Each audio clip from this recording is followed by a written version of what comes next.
de volta com o nosso programa Despertar, e se você está chegando agora, seja muito bem-vindo. Eu me chamo Patrícia e eu estou conversando com a psicóloga, doutora Ângela Corona, e o nosso tema agora é desconstruir para construir. Então, doutora Ângela, vamos falar nisso. Existe realmente o fato de ter uma desconstrução de tudo que está envolvendo quando há o nascimento de uma criança com deficiência, de uma criança diferente? Na verdade, quando perde o chão, né, que a gente comentou antes, existe essa... É uma morte. Na verdade, é como se fosse... É uma morte mesmo, né? Então, assim, para ter a reconstrução, né, você vai precisar lidar com todas as etapas do luto. É um processo que, às vezes, leva anos para a pessoa.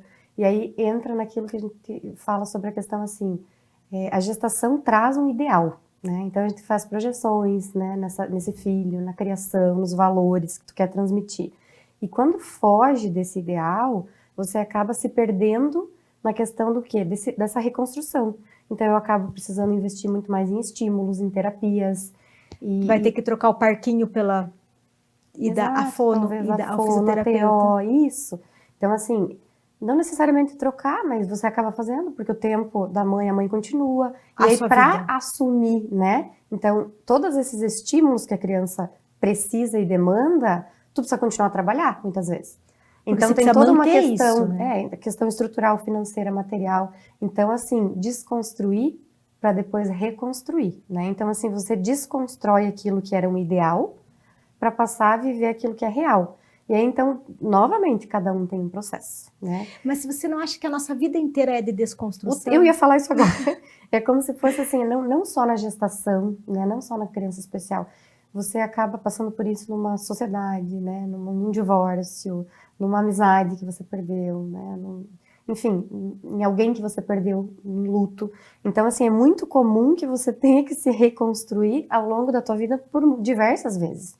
Mas, em especial, né, como a gente fala sobre essa questão da maternidade e da vinda de uma criança diferente, essa família, né, é melhor a gente colocar hoje, essa família, essa equipe, ela acaba precisando se doar para o time inteiro, para somar.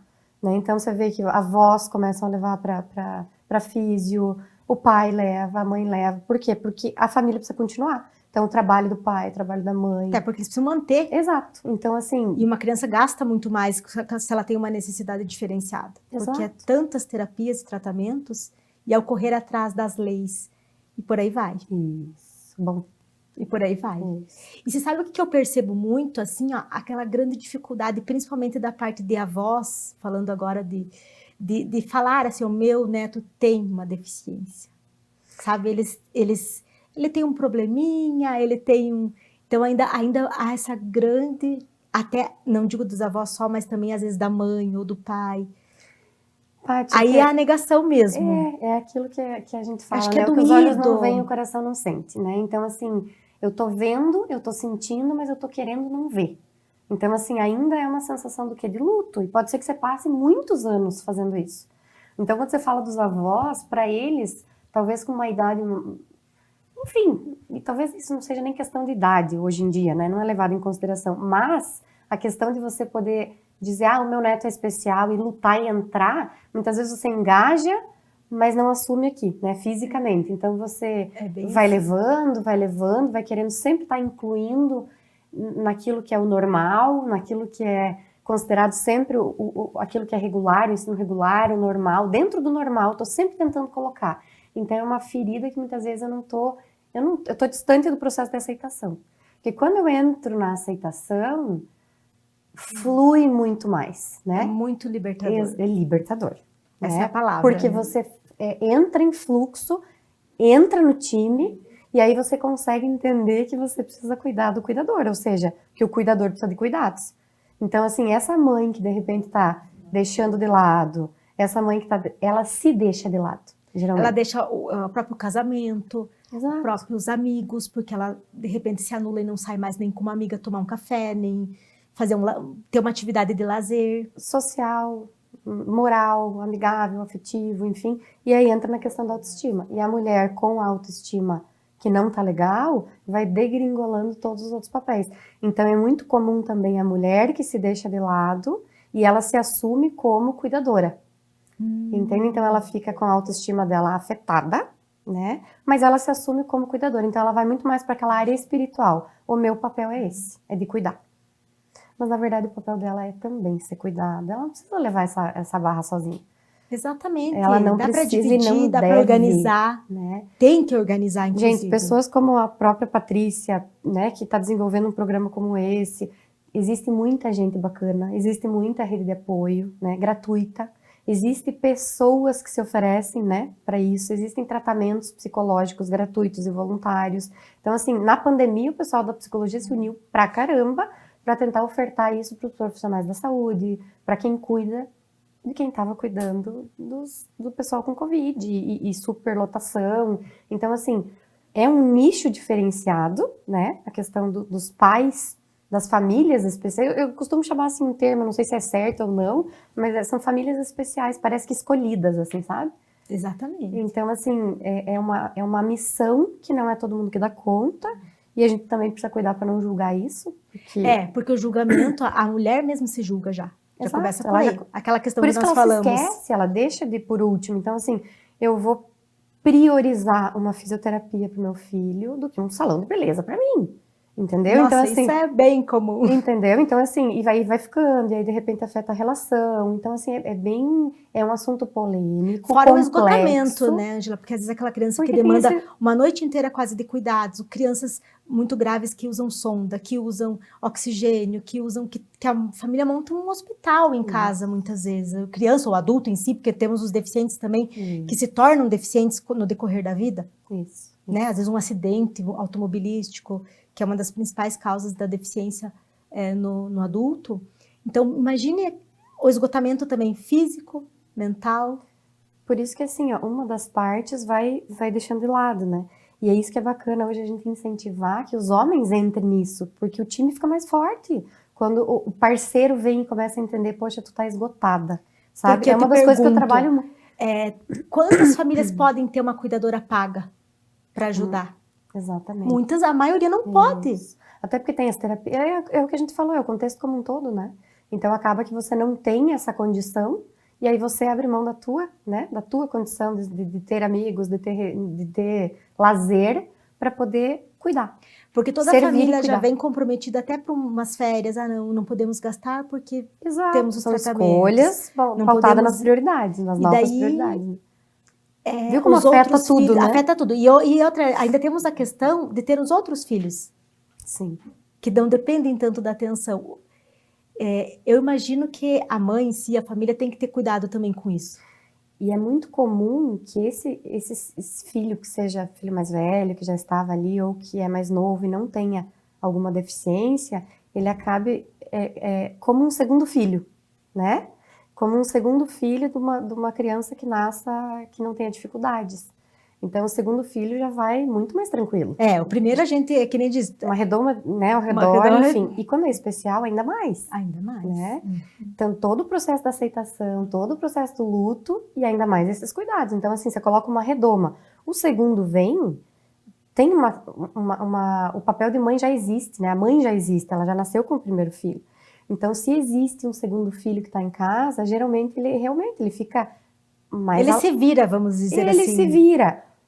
Mas é importante porque isso também demanda nos pais a sensação de culpa, né, de abandono, porque é comum acontecer, né? Então você vai largar tudo que tem ali, vai deixar na avó, vai deixar em alguém para poder ir buscar ajuda no que precisa. Então assim, a criança está convulsivando, o outro está olhando, né? Então assim, ele está observando o tempo todo. Ele está inserido naquele meio e não tem para onde fugir. Então é tão importante a tal da rede de apoio e essa mãe e esse pai, que são esses provedores, né?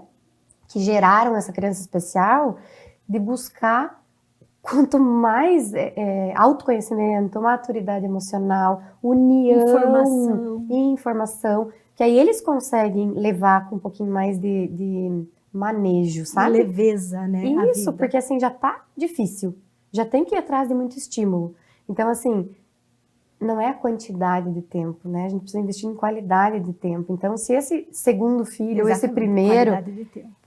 Precisa de atenção, a gente precisa levantar, né, ver, olhar para esses sinais E pedir ajuda para uma avó, para um amigo, ó, leva, busca, E traz. de repente, na medida do possível, eu imagino criar momentos para aquele segundo filho. Exato, exato. Isso é tão saudável. Né? Até quando são duas crianças típicas, vamos dizer assim, você tem aquele momento com um só, depois com o outro, já seria legal. E por que é legal? Não é nem só para dar atenção para essa criança, mas para os próprios pais saírem um pouquinho do papel de cuidadores, entende? Aquela rotina. Então distrai um pouquinho, querendo ou não, né? Então você senta, brincar de carrinho, né? Brincar do que for, ali no tapete com teu filho.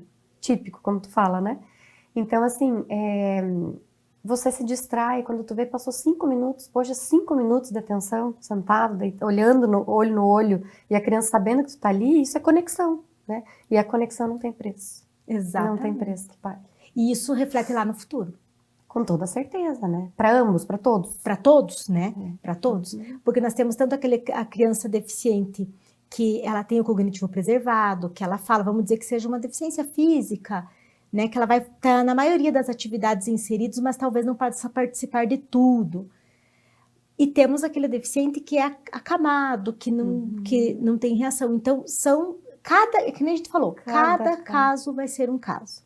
O mais importante, eu acho que o bacana, assim, da gente tentar multiplicar ou instigar nas pessoas é exatamente essa questão do feeling, né, do tato, de poder, assim, se colocar no lugar do outro, da empatia. A empatia, isso é tão difícil. A empatia é fundamental, né, de você poder olhar e ter um pouquinho mais, porque às vezes, assim, essa mãe precisa de um olhar, né, de um cuidado, que aí não tem a ver com um salão, não tem a ver com uma massagem.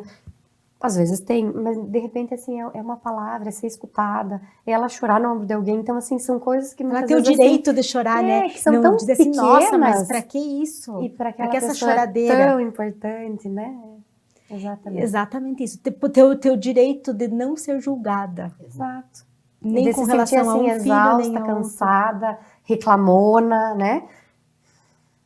Ela queria, hoje eu quero deitar lá e ficar de perna para cima. Eu tenho esse direito de querer, talvez não possa. E é por isso que entra a questão da rede de apoio, né? Então, pai bacana, um homem legal, é isso que a gente tanto quer estimular, porque a mulherada é guerreira, né? Exatamente. A mulher é guerreira, né? E o que tá faltando é o homem conseguir assumir mais a vulnerabilidade. Acho que é isso, essa é a minha maior mensagem, assim. É verdade. Que quando o homem consegue assumir mais essa vulnerabilidade, meu Deus do céu, facilita dentro de casa, porque aí a mulher não fica com aquele sobrepeso só para ela. Exatamente. Entende? E se distribui tudo. E o cara e a harmonia... vai ficar uma pessoa admirável também, porque geralmente quem tá ao redor vai começar a ver, poxa, olha que bacana aquele pai, olha aquele cara, ele aguentando firme.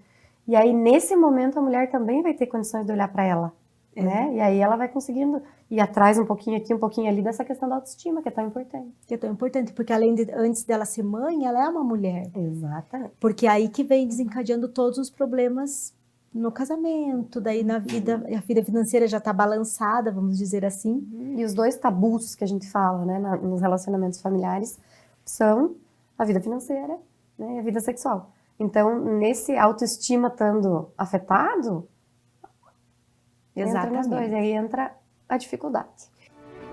É tanta informação que uma mãe recebe ao ter um diagnóstico, então não sai daí, vamos para um breve intervalo, mas logo voltamos com o nosso bloco final, falando dos benefícios da psicoterapia para a família e, sobretudo, a necessidade de pedir ajuda quando necessário. Já voltamos!